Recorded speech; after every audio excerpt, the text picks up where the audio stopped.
Taufik Hidayat, pelaku penyekapan dan penyiksaan terhadap wanita berinisial YTR, ternyata residivis.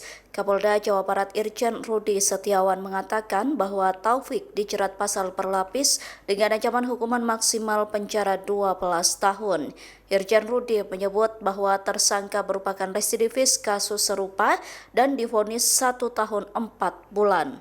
Media sekalian, kalau dilihat dari peristiwanya dan perbuatannya tersangka, ini termasuk sesuatu yang tidak wajar, sadis, kekerasan yang kita kutuk bersama. Untuk itu kami Polda Jabar semaksimal mungkin akan mempersangkakan tersangka dengan pasal yang seberat-beratnya. Ini mohon dukungan semuanya supaya kekerasan yang dilakukan oleh tersangka ini mendapat hukuman yang setimpal. Di antaranya kami hasil gelar perkara, beberapa keterangan saksi, keterangan korban dan lain-lainnya, koordinasi juga dengan Kejaksaan Tinggi Jawa Barat. Yang pertama adalah pasal 446 ayat 2 KUHP. Bunyinya, setiap orang yang melakukan penganiayaan yang mengakibatkan luka berat, ini 5 tahun. Kita lapis dengan pasal yang lain yang lebih berat, pasal 451 tentang penyanderaan. Ini ancaman hukumannya paling lama 12 tahun. Ini kami akan lakukan persangkaan kumulatif, jadi digabungkan nanti. Yang ketiga pasal 446 ayat 2 perampasan kemerdekaan, ini ancamannya 9 tahun.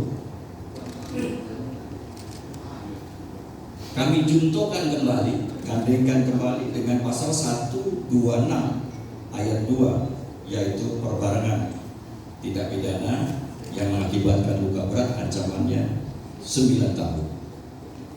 Dan yang terakhir sebagai informasi tambahan, tersangka ini adalah residivis karena pernah melakukan kekerasan serupa terhadap seorang wanita dan divonis dijatuhi hukuman 1 tahun 4 bulan.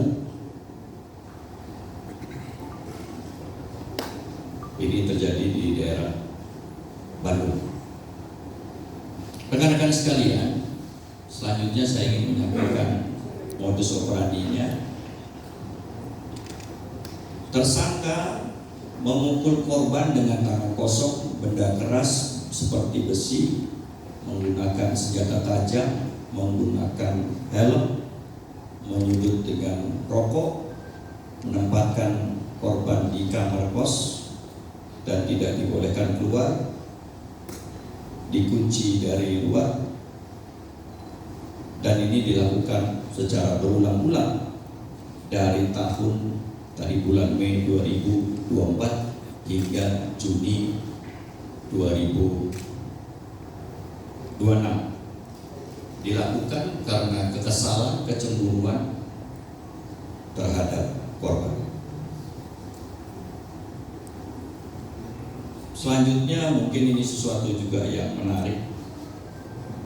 Saya ingin menyampaikan bagaimana ceritanya pencarian korban. Dari tanggal 12 Juni tersebut, ini kami sudah membentuk sebuah tim diketuai oleh Bapak Wakapolda, terdiri dari para direktur.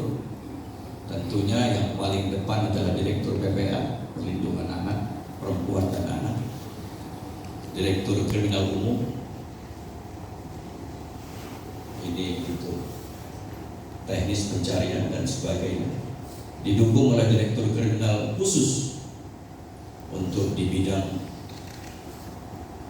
teknis-teknis yang melalui kriminal khusus, didukung juga oleh Direktur Cyber karena kami melacak melalui media sosial, tayangan-tayangan lain, dan yang terakhir juga kami tidak menutup kemungkinan untuk melibatkan direktur narkoba. Apakah yang bersangkutan ada terkait narkoba atau tidak? Senyum dong. Jib. Oke, senyum dong, oke. Jangan nunduk, jangan nunduk. Oke, senyum dong. Katasin. Katanya jago. Motor gua telat 2 bulan nih, Pek. Bencong.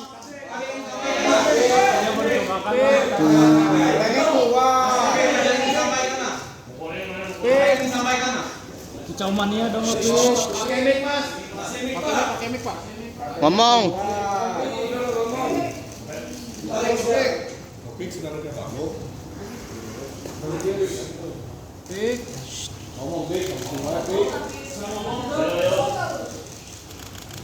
maaf, sebuah proses yang saya lakukan, saya salah, saya menyesal, saya minta maaf. Kenapa kok tega banget sih? Gimana pikirannya, coba dijelasin sekarang. Coba jelasin ngomong sekarang. Kenapa diem aja?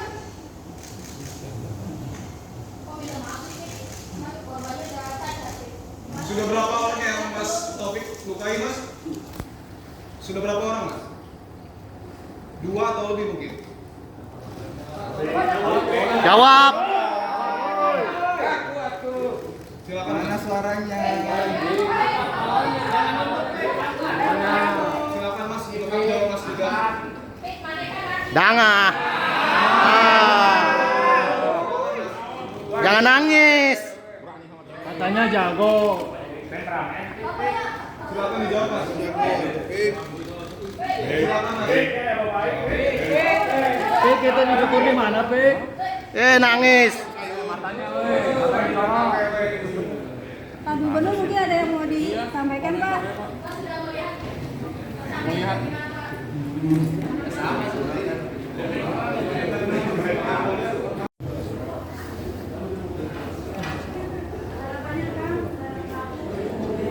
Harapannya kalau dari saya pribadi untuk pelaku, saya nggak mau pelaku dihukum mati. Saya pengen dia diserahkan kepada keluarga biar saya menghakimi dia sampai yang dia lakukan pada saya, adik yang saya banggakan dihancurkan sama dia. Saya nggak masalah dari pihak Polda menghukum 1-2 tahun. Yang penting bisa diserahkan pada keluarga 1 atau 2 tahun juga selama adik saya disekap sama dia.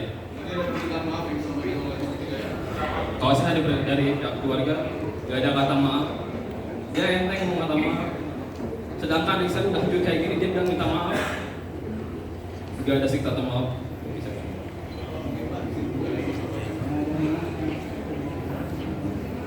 Assalamualaikum semuanya.